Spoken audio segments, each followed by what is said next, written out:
Hola, ¿qué tal? Vamos a iniciar la enseñanza del día de hoy y vamos a hablar hoy sobre el tiempo, qué es el tiempo, qué es la eternidad y eh, lo que es el espíritu en todo esto. Entonces vamos a hablar de la creación, vamos a hablar del inicio de los tiempos, el fin de los tiempos, eh, todos estos conceptos.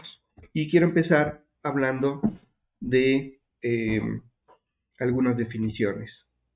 De acuerdo al diccionario de la Real Academia, tiempo es la duración de las cosas sujetas a mudanza.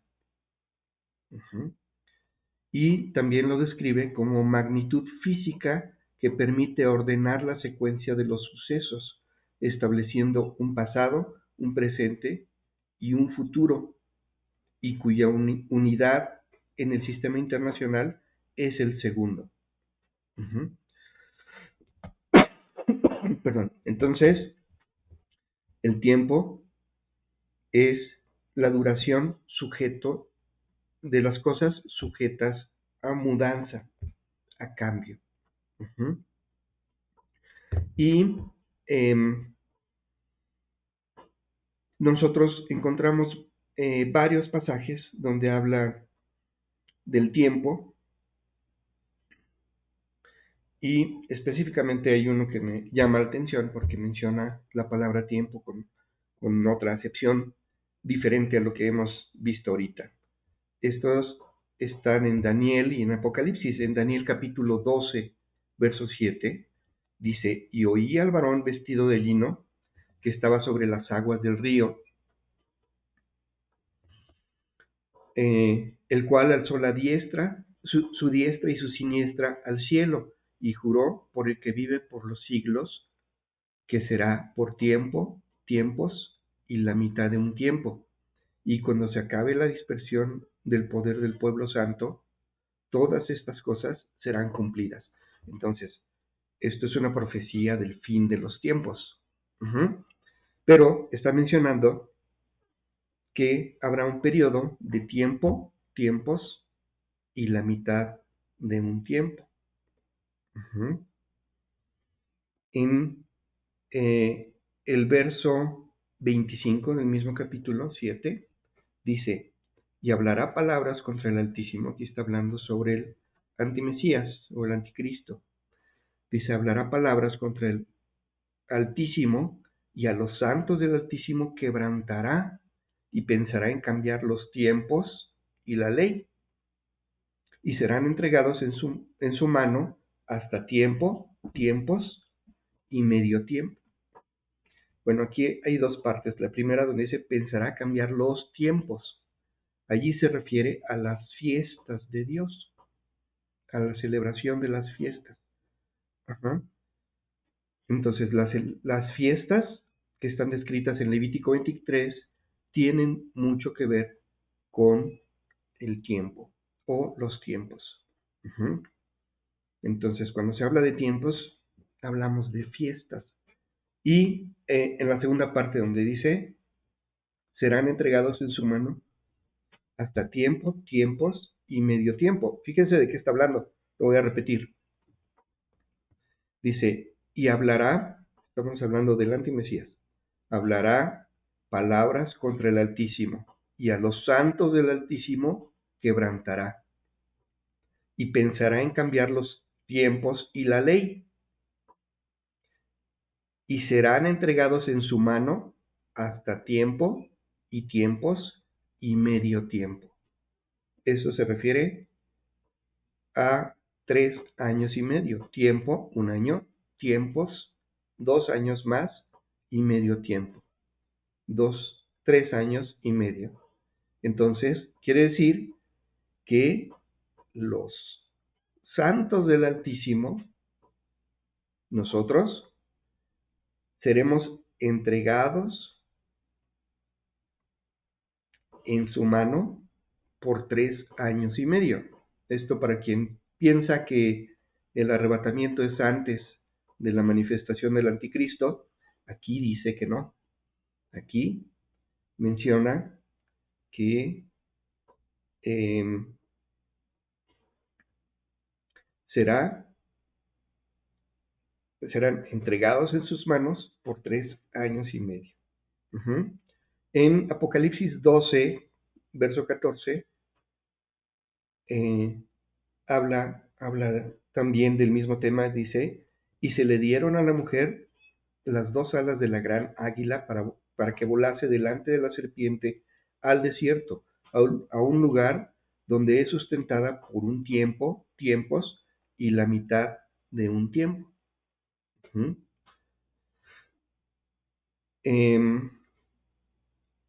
Hay otro pasaje que menciona lo mismo, pero por días contados. Esto está en Daniel 12, versos 11 y 12, dice, y desde el tiempo en que se ha quitado el continuo sacrificio hasta la abominación desoladora, habrá 1290 días. Bienaventurado el que espere y llegue a 1335 días. El que logre pasar los 1290 días es bienaventurado. Entonces, es tiempos y medio tiempo. Bueno, entonces, cuando habla de tiempos, habla de temporadas también. Temporadas o lapsos de tiempo o periodos de tiempo. Hay otra palabra también importante que vamos a estar viendo a lo largo de esta enseñanza, que es la palabra eterno o eternidad. Eterno, según el diccionario de la Real Academia, dice que no tiene principio ni fin. Eso es eterno. Hay otras definiciones, pero vamos a quedarnos con esa solamente. ¿Sí? Eterno es que no tiene principio y no tiene fin. Y vamos a ver un versículo, Génesis 21:33. Dice así, y plantó Abraham un árbol tamarisco en Beerseba e invocó allí el nombre de Adonai, Dios eterno. Entonces, la eternidad es un atributo de Dios. Él no tiene principio y no tiene fin. Hay otro versículo en Éxodo, capítulo 15, verso 18, que dice, Adonai reinará eternamente y para siempre. Entonces, ¿cómo es el reino de Dios? Es eterno.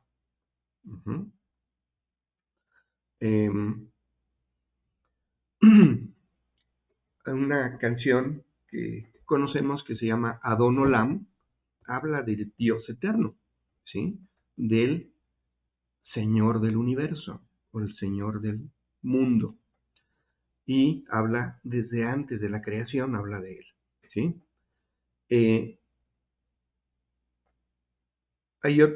Vamos a ver otros versículos.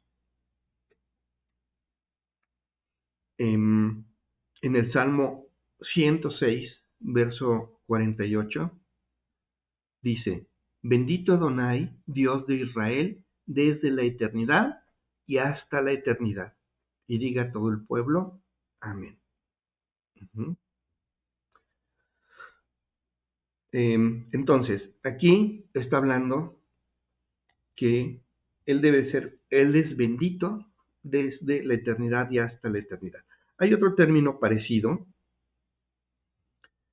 que muchas veces no conocemos y quiero mencionar para que lo conozcamos, que es la palabra sempiterno.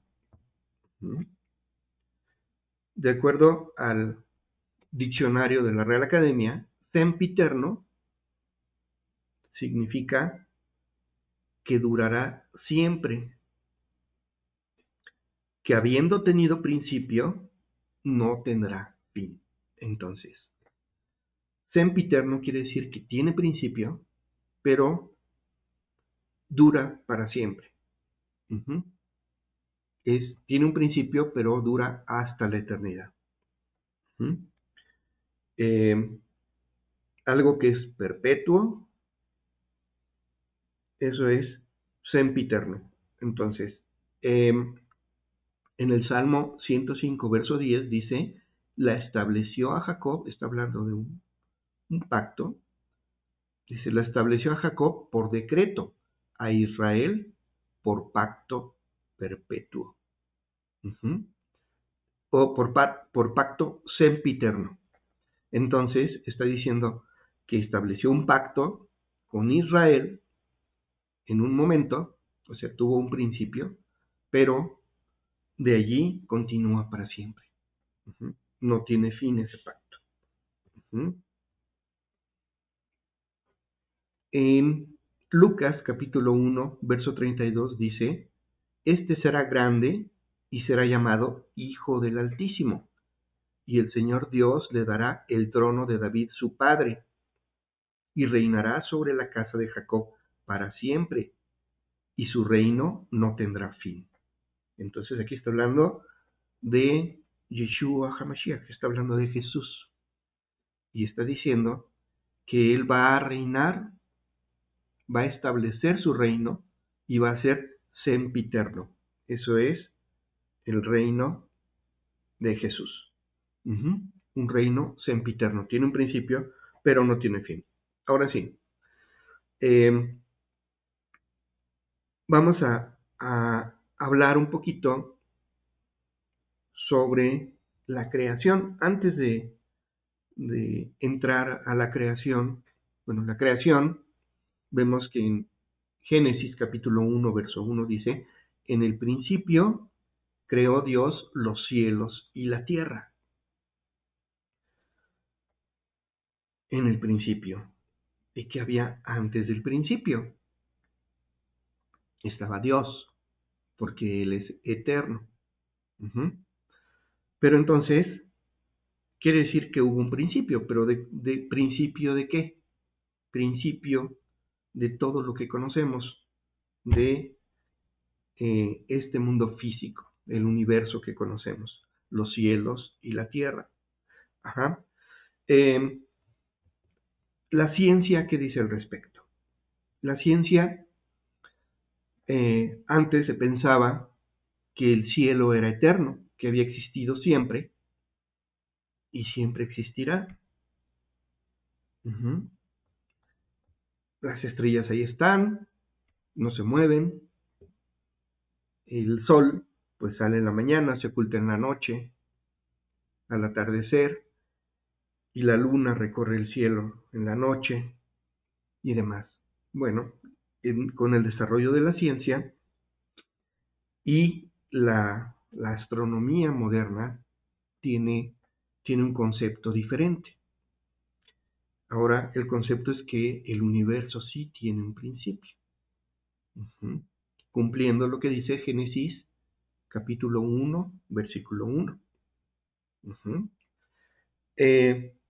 ¿Y el tiempo?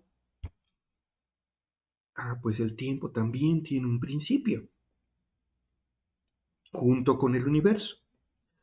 Y todo esto empieza en la ciencia con la teoría de la relatividad de Albert Einstein. En 1915, Albert Einstein introdujo la teoría de la relatividad que describe que el tiempo y el espacio son relativos, no son absolutos, que en el universo hay contracción del espacio y contracción del tiempo, o expansión del espacio y expansión del tiempo.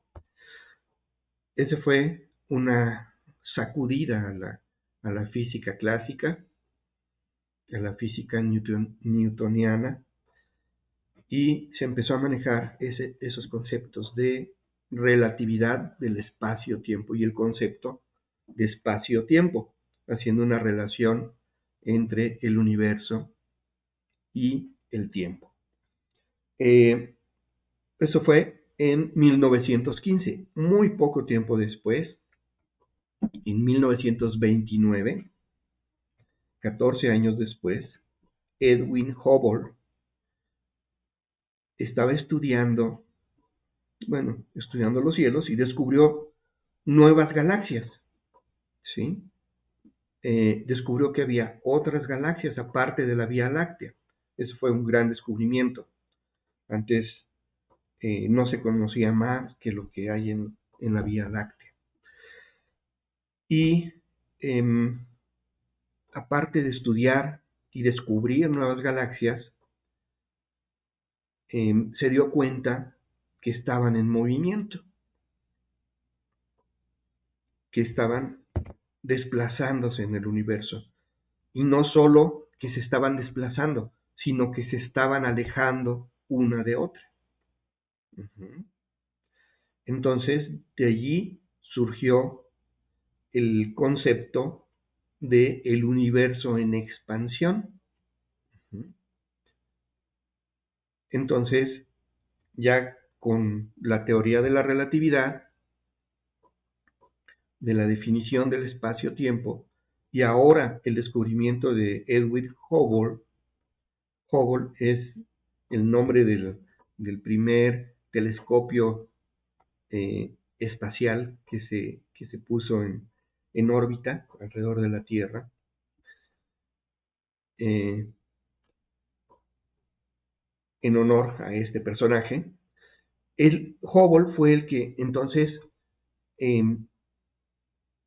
postuló la teoría del universo en expansión. Bueno, más que teoría fue descubrimiento, que estaban en movimiento las galaxias y las estrellas, y no solo eso, sino que estaban alejándose una de otras, y esto llevaba a que el universo se estaba expandiendo.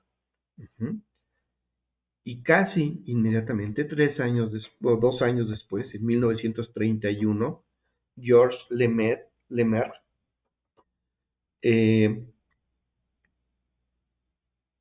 basándose en la teoría de la relatividad de Albert Einstein y en los postulados de Edwin Hubble del universo en expansión, definió la teoría del Big Bang, porque él analizó y dijo, bueno, si se está expandiendo, o sea, pasando el tiempo, las galaxias se van alejando una de otra. Si regresáramos el tiempo, se irían juntando. Y si regresamos más el tiempo, cada vez estarían más juntas. Y descubrió que todas, regresando cierta cantidad de tiempo, todas coincidirían en un mismo punto. Hace 13.800 millones de años coinciden en un mismo punto, que es el punto primigenio, donde se registró o se manifestó o se experimentó una explosión muy grande. Entonces, en la teoría del Big Bang, dice que todo estaba contenido en un punto muy pequeño, infinitesimal. No existía la materia, no existía la energía, no existía el tiempo, no existía el universo. Y de repente, súbitamente, sin una razón aparente, explotó y se formó el tiempo y el espacio. Y de allí empezó a expandirse el universo y empezó a expandirse el tiempo. Hasta lo que es hoy todo esto. Hay otra teoría que no habla de una gran explosión como el Big Bang, aunque sí la contiene, que es la teoría de la inflación cósmica, ujú, que es una teoría alterna que describe el principio, que en el principio de los tiempos, o sea, está definiendo que hay un principio del tiempo. Ujú. Eh, Había un campo energético llamado inflatón. Este campo llamado inflatón era estable, pero en un momento dado, en un momento, ¿cuál? Ah, en un momento específico, ujú, eh, empezó a expandirse, ¿sí? Se expandió súbitamente en una fracción de segundo, en una fracción eh, infinitesimal de tiempo, se expandió hasta alcanzar el tamaño casi del que tiene el universo actual, ¿sí? Se expandió súbitamente en una fracción de segundo. Uh-huh. No una milésima ni una millonésima, en menos de eso. Se expandió y llegó el momento en el que dejó de expandirse. Ese tiempo de expansión se conoce como era inflacionaria. Uh-huh. Y al terminar ese periodo de expansión se estabiliza. Eh, Casi deja de expandirse, sigue expandiéndose muy lentamente, pero, pero ya no de la misma manera. Y eh, toda la energía se distribuye homogéneamente en todo el universo y empieza, bueno, se distribuye y a este periodo se le llama recalentamiento. Uh-huh. Y que viene siendo algo parecido a lo que describe la teoría del Big Bang, ¿sí? Eh, esta es eh, esta se llama teoría de la inflación cósmica. Uh-huh. Entonces, ¿qué dice? Que no fue una explosión propiamente dicho, como lo describe eh, la teoría del Big Bang. Uh-huh. Y eh, mucho tiempo después, en 1964, se descubrió con telescopios especiales lo que se conoce como fondo cósmico de microondas, que viene siendo como una especie de luz muy tenue, tan tenue que se necesitan aparatos especiales para poder medirla y que se distribuye por todo el universo. Uh-huh. Y es una energía muy antigua que se generó en el momento del Big Bang o en la era inflacionaria, de acuerdo a estas dos teorías, ¿sí? Y eh, esto se lo reconocen como una especie de registro fósil del universo, donde al estudiarlo pueden descubrir cómo era el universo al momento de, del Big Bang. ¿Mm? Y eh, es una muestra, una prueba del inicio del universo. Pero la Biblia dice, en el principio creó Dios los cielos y la tierra. ¿Mm? Y vamos a ver qué más dice. Entonces, en Génesis capítulo 1, verso 1 dice, en el principio creó Dios los cielos y la tierra. En el verso 14 y 15 dice, dijo luego Dios, haya lumbreras en la expansión de los cielos para separar el día y la noche, y sirvan de señales para las estaciones, para días y años, y sean por lumbreras en la expansión de los cielos para alumbrar sobre la tierra. Y fue así.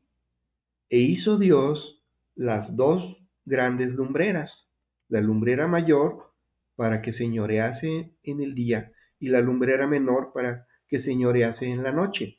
Y hizo también las estrellas. Y las puso Dios en la expansión de los cielos para alumbrar sobre la tierra, y para señorear en el día y en la noche, y para separar la luz de las tinieblas. Y vio Dios que era bueno. Y fue la tarde y la mañana del día cuarto. Entonces, eso está descrito como el día cuarto de la creación. Y aquí está hablando del sol, de la luna y de las estrellas, que fueron creadas y puestas en el cielo.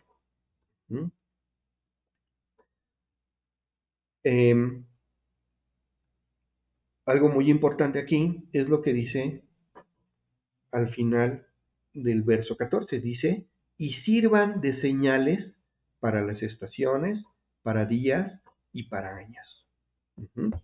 Entonces, las lumbreras,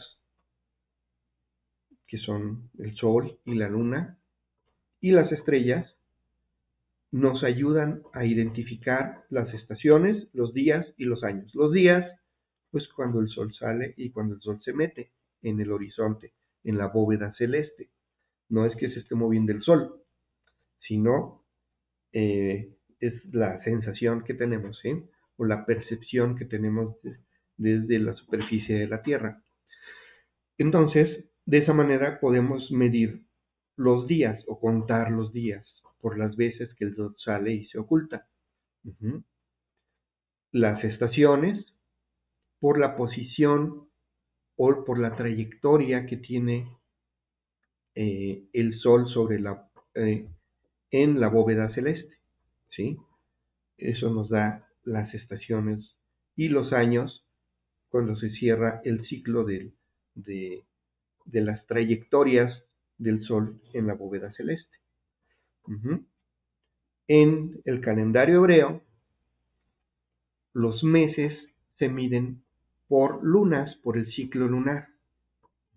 Cada luna nueva inicia un nuevo mes.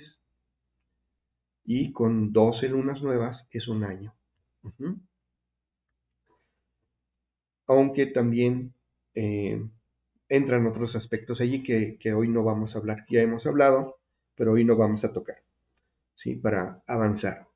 Entonces, sirven de señales para las estaciones, los días y los años, ¿sí? Y también en el transcurso del año, si observamos el cielo, vamos a ver diferentes estrellas en el cielo, dependiendo de la época del año. Esto da origen, o dio origen a los signos zodiacales, ¿sí? Las constelaciones que se pueden ver en cada periodo de tiempo, en algún punto en la bóveda celeste, en algún momento del día o de la noche en la bóveda celeste. Se ven ciertas constelaciones y eso dio origen a los signos zodiacales.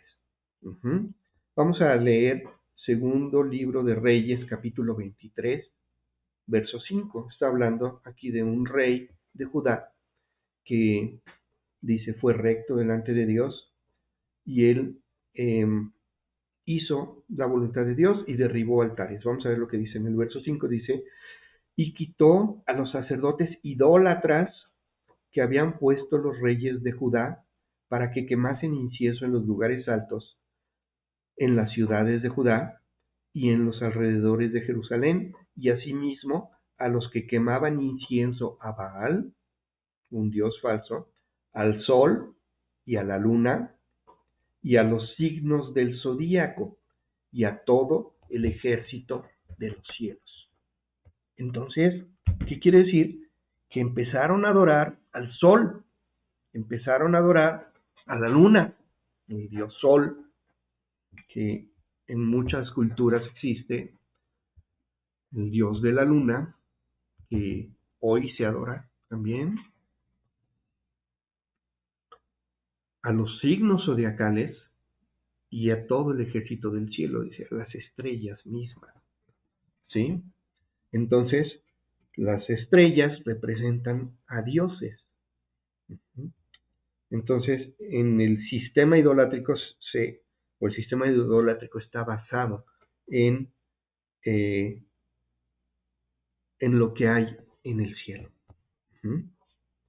Bueno, ahora vamos a ver las formas de medir el tiempo. Ya vimos que las lumbreras nos sirven para medir los días, cuando el sol sale y se mete, pasa un día. Cuando la luna o un ciclo lunar corre completo, es un mes. Cierta cantidad de meses nos da un año. Las estaciones también. Ahora, dentro de un día, ¿cómo se mide el tiempo? Para medir el tiempo se inventaron los relojes. Los primeros relojes no son como los conocemos ahora, sino eran relojes que utilizaban el sol como referencia.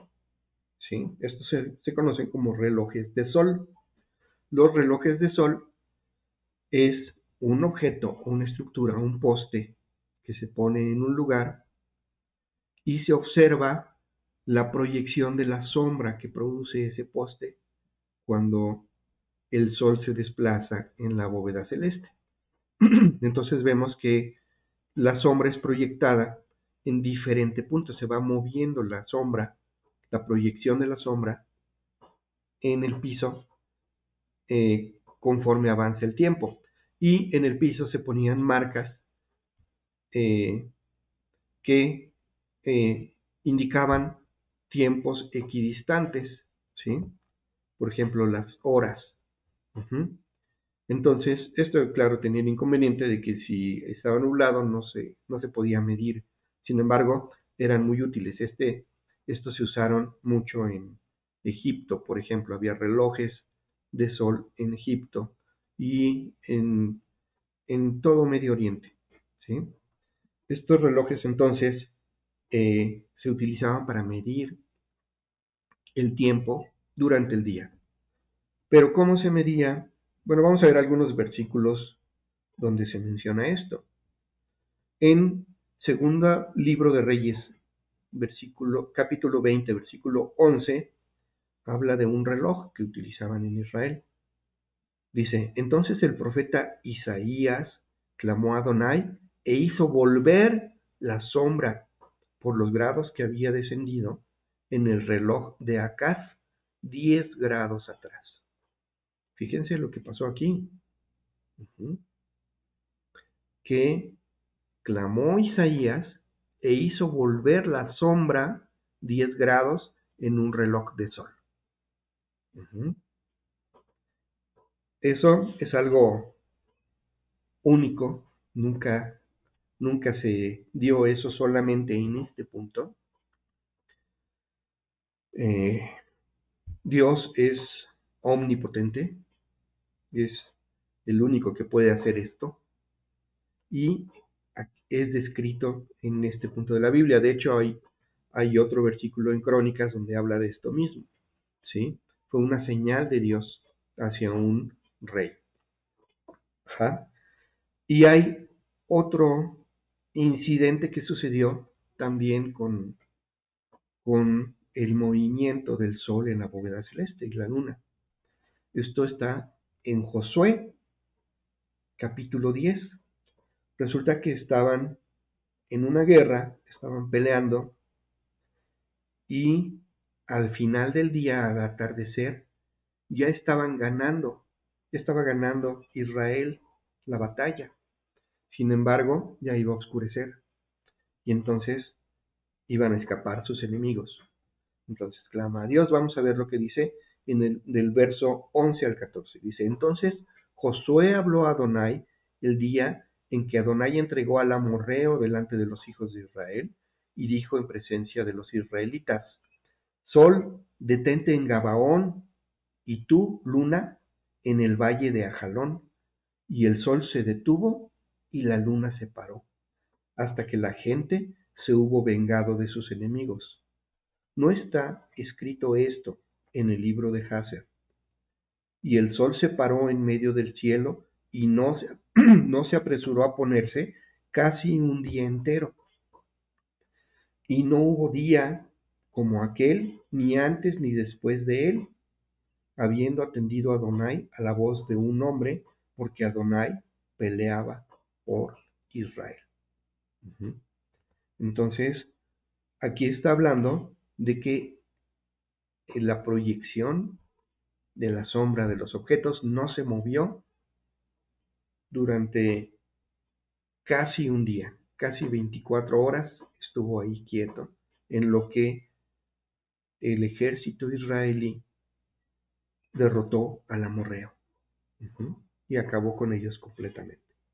Muy bien, entonces, bueno, esto es los relojes de sol, pero en la noche, ¿cómo se mide el tiempo si no hay sol?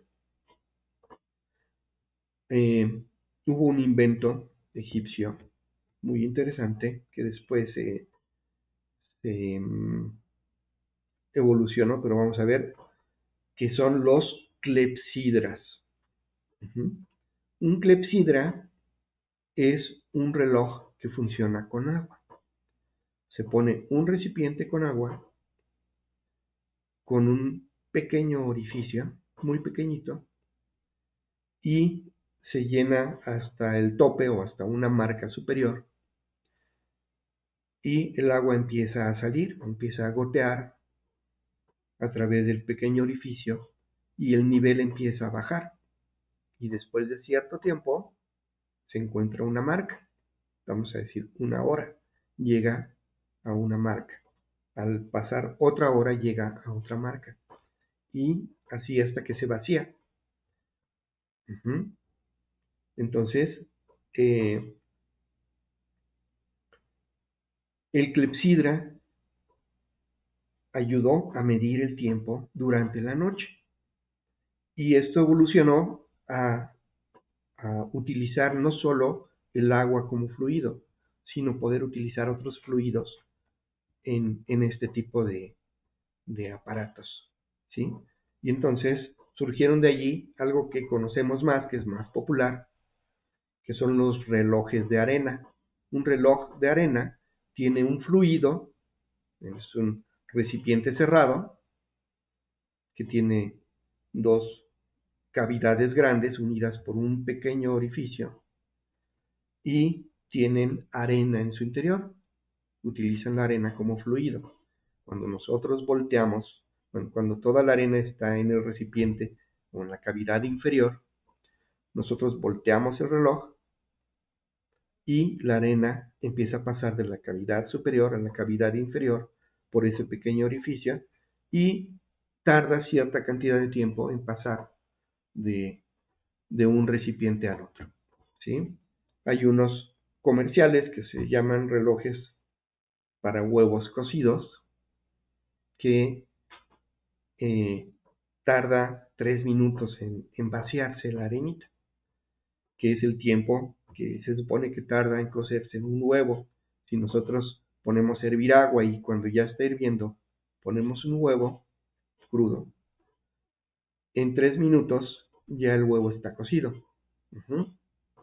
Entonces, en vez de estar con un reloj viendo el tiempo y esperando que pasen los 3 minutos, se toma el pequeño reloj de arena, se voltea y cuando la arena termina de pasar, ya pasaron los 3 minutos.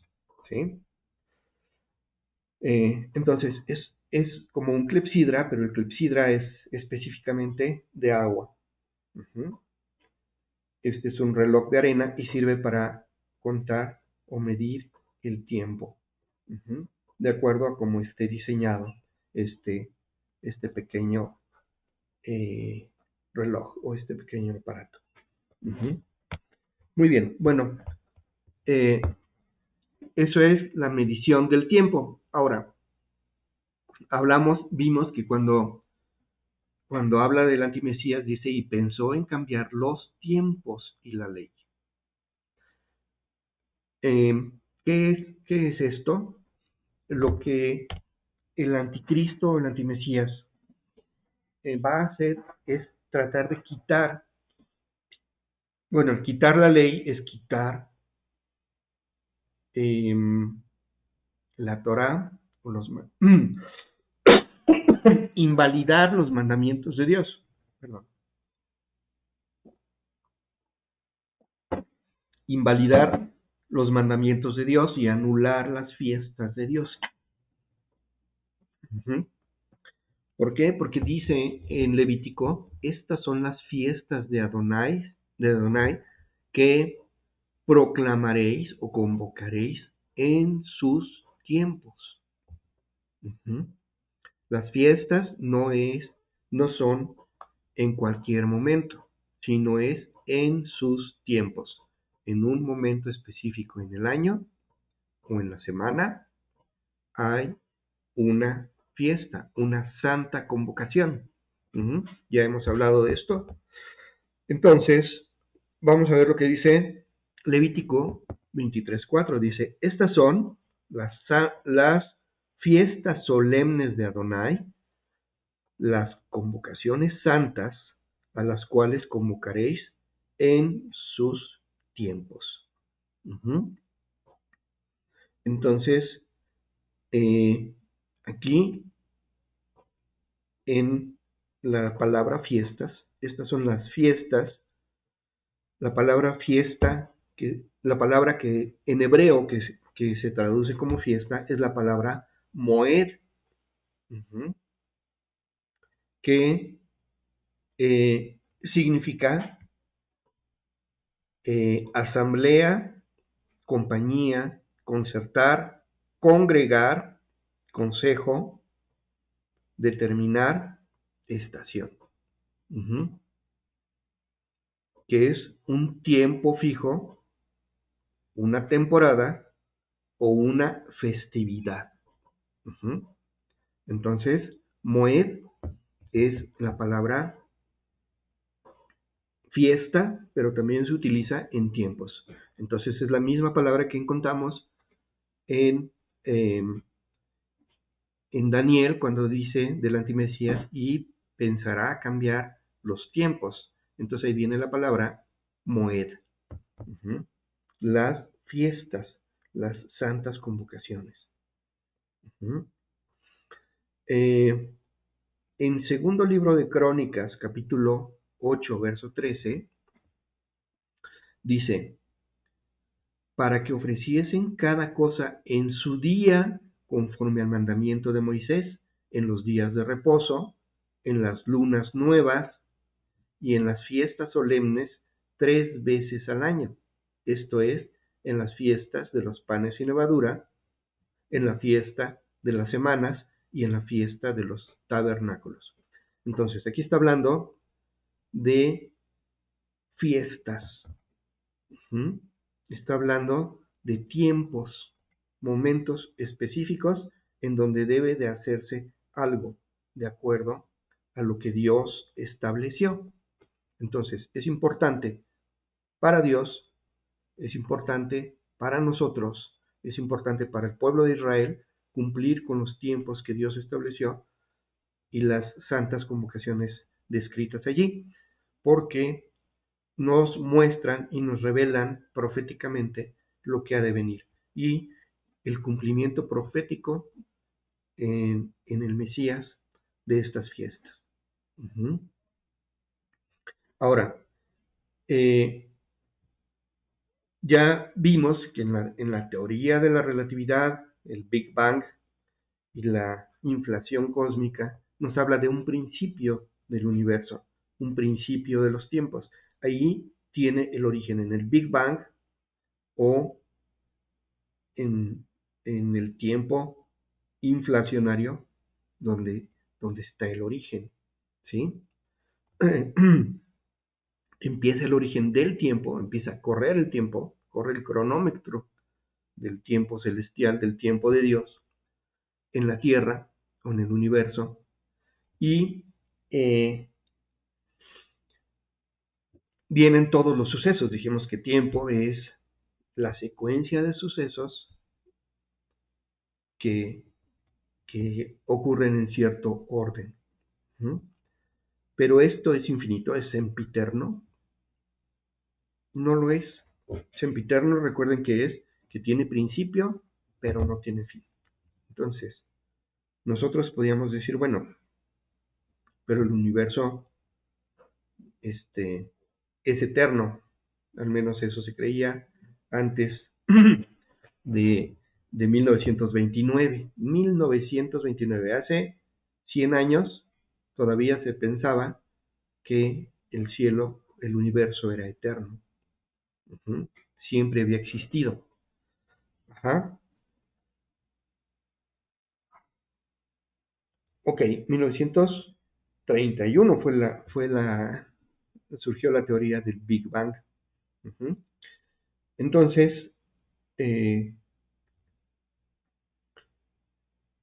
ahora ya la ciencia reconoce que hay un principio en el tiempo y un principio en el espacio, pero no se reconoce un fin de los tiempos en la ciencia.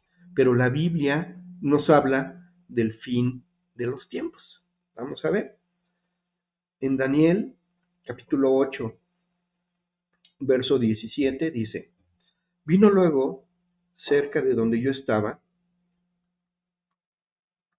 y con su venida me asombré y me postré sobre mi rostro, pero él me dijo, entiende, hijo de hombre, porque la visión es para el tiempo del fin. En el tiempo del fin. Quiere decir que hay un fin. Uh-huh. En el verso 19, el mismo capítulo, dice, y dijo, he aquí, yo te enseñaré lo que ha de venir al fin de la ira, porque eso es para el tiempo del fin. Uh-huh. Entonces vuelve a mencionar tiempo del fin. Uh-huh. En Daniel 12:4 dice, pero tú, Daniel, cierra las palabras y sella el libro hasta el tiempo del fin.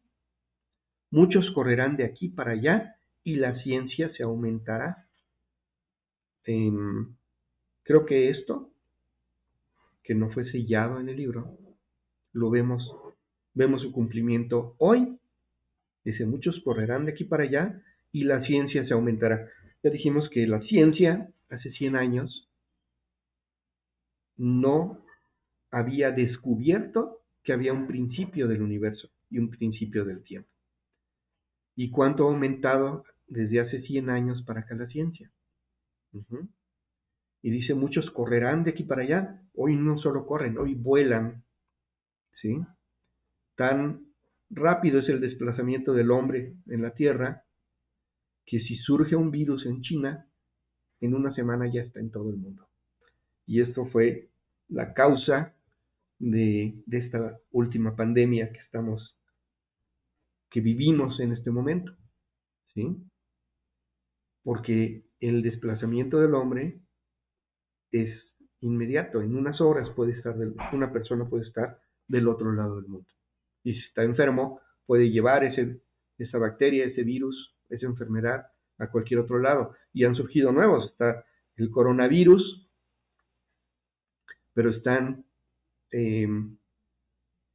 uno nuevo que anunciaron apenas, que es la viruela del mono, que ya está empezando a ver en diferentes países. ¿Sí? Y dicen, la única forma de transmisión es teniendo contacto con una persona enferma. Sin embargo, ya hay 30 países o más en donde se han presentado casos de esta enfermedad. Quiere decir que ha habido desplazamientos de personas, al menos de uno, donde se originó esta contaminación hacia el hombre, o ese salto de este virus que se manifestaba en animales hacia el hombre. ¿Sí? Entonces, este problema de las pestes de los últimos tiempos se deben a esto que dice aquí, muchos correrán de aquí para allá. Uh-huh. Y la ciencia se aumentará. En el verso 9, mismo capítulo 12, dice, él respondió, anda Daniel, pues estas palabras están cerradas y selladas hasta el tiempo del fin. Entonces, está hablando de una terminación, del del tiempo, o un tiempo de terminación. ¿Y qué es lo que va a terminar? Vamos a ver lo que dice en primer carta a los Corintios, capítulo 15, verso 24. Luego el fin, cuando entregue el reino al Dios y Padre, cuando haya suprimido todo dominio, toda autoridad y potencia. Entonces está definiendo unos tiempos y dice que hay un fin de los tiempos. En el verso anterior habla del orden de resurrección, dice, pero todo en su debido orden. Primero Cristo, luego las primicias, luego los que son de Cristo en su venida. ¿Cuándo es su venida? Está muy próxima a su venida, en el arrebato, y dice luego el fin, cuando entregue el reino. ¿Cuál reino? El reino en el que va a reinar Jesús en su segunda venida, que se conoce como el reino milenial. Entonces, terminando el reino milenial, viene el fin. Y lo vemos en Apocalipsis 20. Habla de un tiempo de 1000 años de reinado de Jesús, de Yeshua, y después de ellos viene la eh, eh, comparecencia ante el trono blanco. Dice, y vi un trono blanco y el que estaba sentado en él, y vi a los muertos, grandes y pequeños, de pie ante el trono. A eso se refiere este versículo que acabamos de leer, de la resurrección del fin, cuando todos van a resucitar para comparecer ante el trono blanco.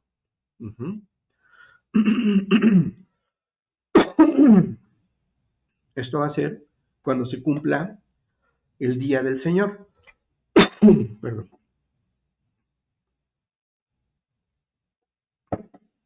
Dice en segunda carta de Pedro, capítulo 3,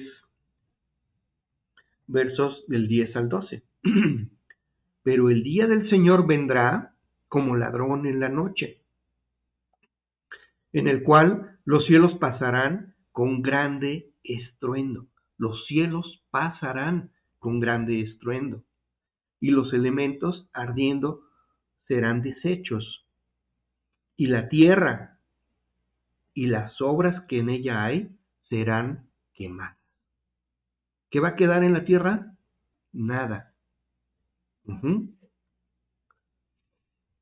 Puesto que todas estas cosas han de ser deshechas, ¿cómo no debéis vosotros andar en santa y piadosa manera de vivir, esperando y apresurándoos para la venida del día de Dios, en el cual los cielos encendiéndose serán deshechos, los mismos cielos serán deshechos, y los elementos siendo quemados se fundirán.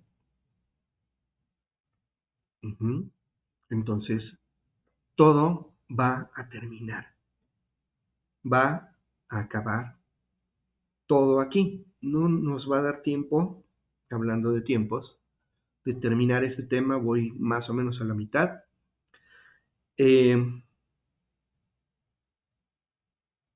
Vemos que Jesús nos habla de esto, ¿sí? De las señales de los tiempos.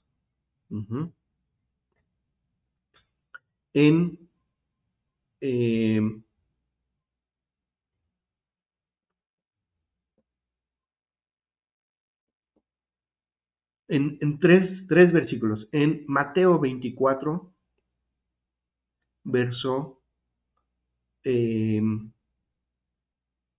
capítulo 3, versos del 3 al 51, habla de las señales de los tiempos. Cuando a Jesús le preguntaron, ¿cómo será, cuándo ocurrirá esto? Cuando él predijo la destrucción del templo.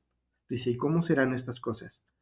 Entonces, en Mateo 24, versos del 3 al 51, habla de las señales de los tiempos del fin. También está descrito eso mismo en Marcos 13, del 3 al 37, y en Lucas 21, del 7 al 38. Uh-huh.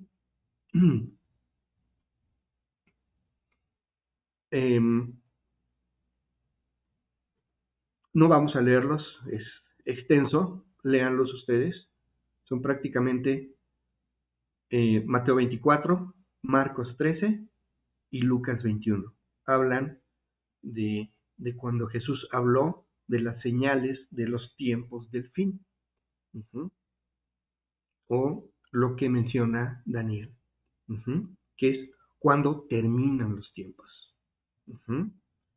De hecho, en ellos viene un versículo, hay 3 versículos, uno en Mateo, uno en Marcos y otro en Lucas, idénticos.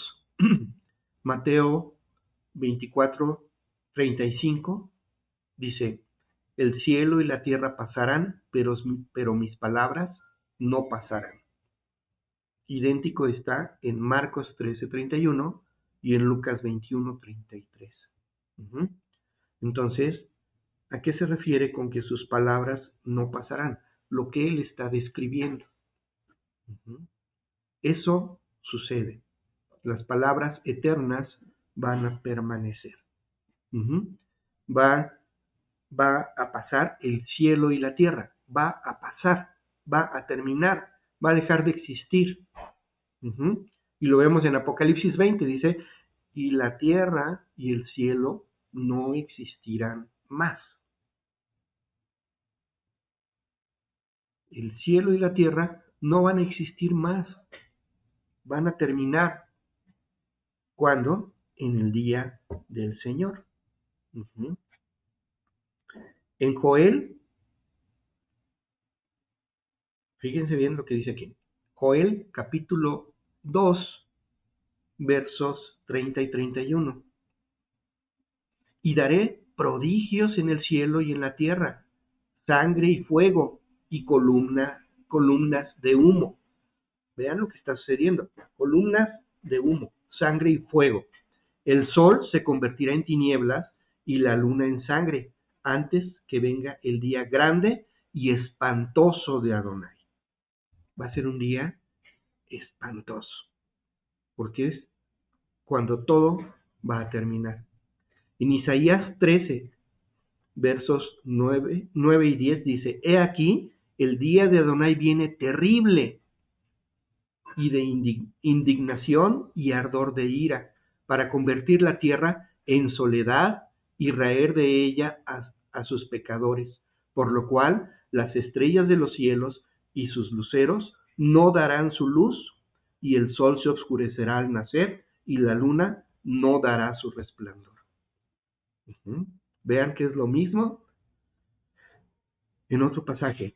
En Apocalipsis 6, versos del 12 al 14 dice: miré cuando abrió el sexto sello, y he aquí hubo un gran terremoto, y el sol se puso negro como tela de silicio, y la luna se volvió toda como sangre, y las estrellas del cielo cayeron sobre la tierra, como la higuera deja caer sus higos cuando es sacudida por un fuerte viento. Y el cielo se desvaneció como un pergamino que se enrolla, y todo monte y toda isla se removió de su lugar. ¿Qué cataclismo tan grande es el que se describe aquí?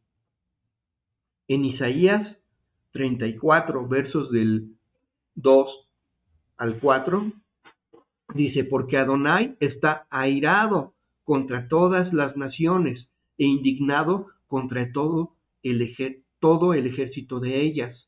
Las destruirá y las entregará al matadero, y los muertos de ellas serán arrojados, y de sus cadáveres se levantará hedor, y los montes se disolverán por la sangre de ellos. Uh-huh. Y todo el ejército de los cielos se disolverá, y se enrollarán los cielos como un libro, y caerá todo su ejército como se cae la hoja de la parra y como se cae la de la higuera. ¿Sí? Entonces ya vimos 4 pasajes en donde habla de esto, pero no solo son estos.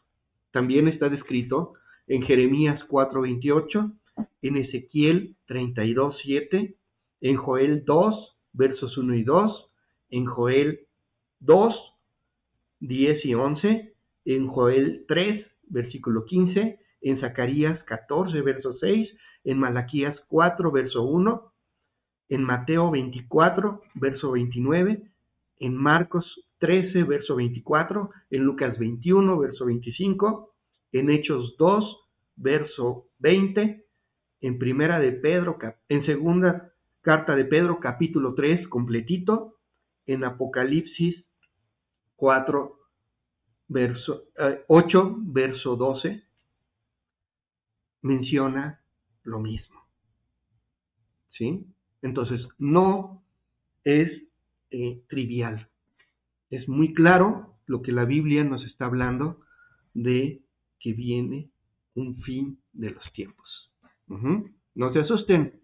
Esto será cuando termine el reino milenial.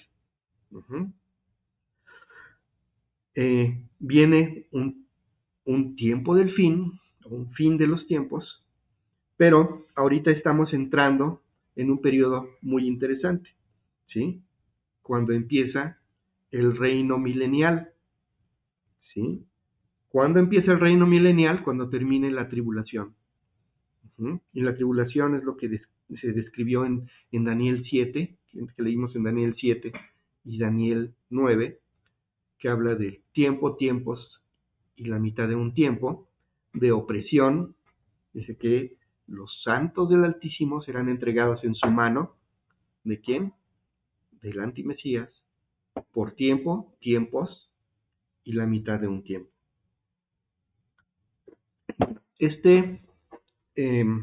Vamos a dejar aquí esta parte, vamos en la mitad, así es que vamos a continuar en la próxima, dentro de 8 días, para terminar este tema, porque se sigue poniendo interesante. Ahorita estamos entrando en calor, pero vamos a redondear todo este tema. Por lo pronto vamos a terminar y vamos a orar.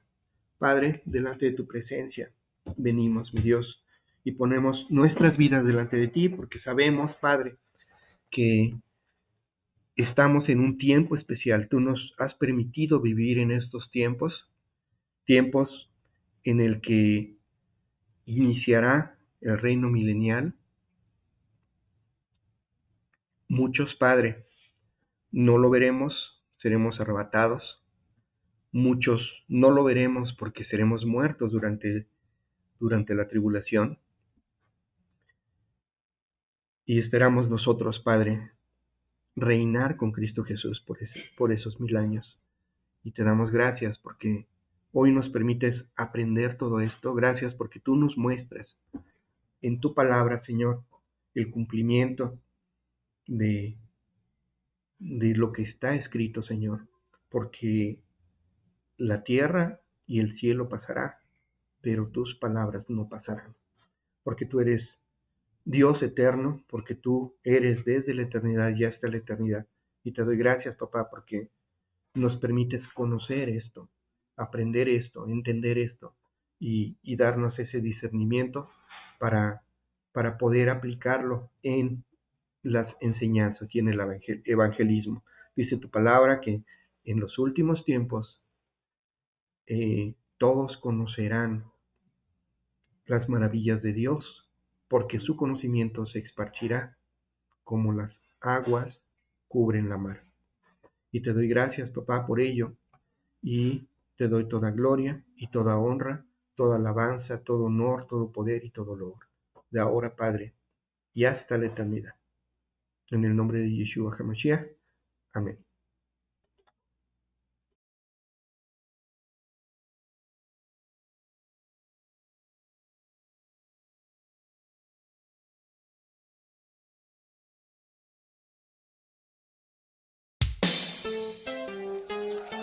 Este es el tiempo de levantarnos. Dios nos está llamando a la cosecha gloriosa de estos últimos tiempos. tiempos para que tú y yo seamos parte vital en su obra en esta generación. ¿Por qué no cantas conmigo este canto y declaras que la tierra será llena de su gloria? Alza tus ojos y mira, la cosecha está lista, el tiempo ha llegado, la mies está madura. Esfuérzate, sé valiente, levántate y predica a todas las naciones que Cristo es la vida y será llena la tierra de su gloria, se cubrirá como las aguas cubren la mar y será llena la tierra de su gloria, se cubrirá como las aguas cubren la mar. Gracias, Señor, porque tú establecerás tu reino sobre cada nación, sobre cada pueblo, sobre cada ciudad. Canta conmigo, alza tus ojos. Alza tus ojos y mira, la cosecha está lista, el tiempo ha llegado, la mies está madura. Esfuérzate, sé valiente, levántate y predica a todas las naciones que Cristo es la vida y será llena la tierra de su gloria, se cubrirá como las aguas cubren la mar y será llena la tierra de su gloria, se cubrirá como las aguas cubren la mar. No hay otro nombre dado a los hombres. Jesucristo es el Señor y será llena la tierra de su gloria, se cubrirá como las aguas cubren la mar y será llena la tierra de su gloria, se cubrirá como las aguas cubren la mar y será, Señor, llena la tierra de tu gloria. Una vez más, vamos a cantar. Y será llena la tierra de su gloria, se cubrirá como las aguas cubren la mar. Aleluya.